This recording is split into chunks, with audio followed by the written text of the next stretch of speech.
Bonjour tout le monde, bienvenue dans cette vidéo. Dans la vidéo précédente, nous avons installé Spark. Euh, Dans cette vidéo, nous allons installer Zipline. Zipline, c'est un concurrent à Jupyter, donc il nous permettra de créer des notebooks, etc. Bref, il nous permettra de coder plus facilement, de faire plus facilement des codes Spark, Scala et PySpark. Alors, pour l'installer, nous allons nous rendre sur le site officiel d'Apache. On télécharge cette version de Zipline. Alors, tac. Donc là, pour la même chose que Spark, une fois téléchargé, on aura le décompressé. Donc on pourra le faire grâce à ces différentes commandes que je vous ai listées ici. Donc on se rend sur le répertoire des téléchargements.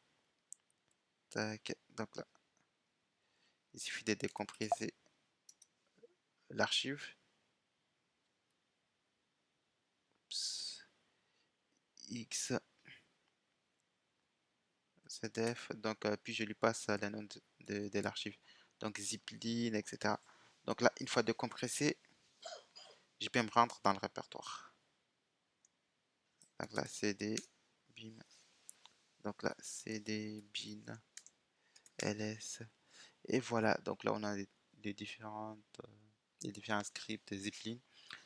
Donc, si vous voulez avoir toutes les commandes depuis n'importe quel terminal, il suffit juste de l'ajouter dans le bash RC. Désolé. Alors, donc là, c'est bon, essayons de le tester. Donc là, je vais faire sh zipline daemon start. Et voilà, donc là on l'a exécuté et le serveur est accessible depuis le port 8080. Donc là je vais mettre localhost 8080, je l'exécute.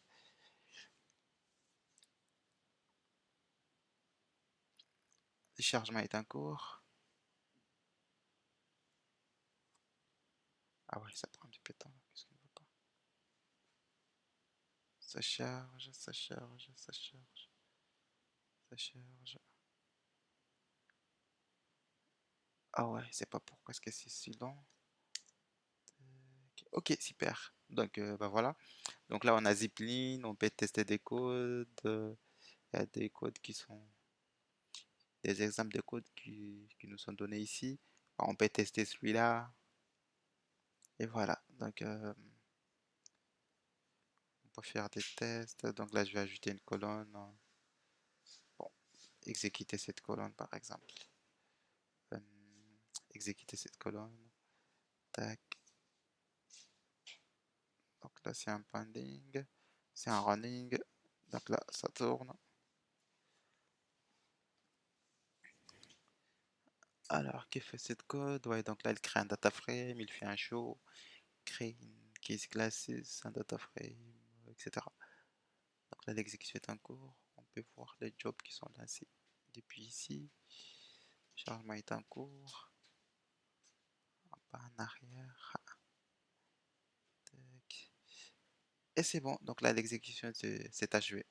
Donc là, on voit les inputs des data frames, les schémas, etc. Et voilà, ben, félicitations, vous allez installer Zipline sur votre machine locale. Et nous allons utiliser Zipline dans la suite de notre programme de challenge 30 jours pour faire des codes, essayer de voir les différentes parties des Spark, etc. Ça sera plus cool qui est de coder directement depuis le terminal. Et voilà, si cette vidéo vous a plu, ben, n'hésitez pas de vous abonner à la chaîne, de liker, de commenter.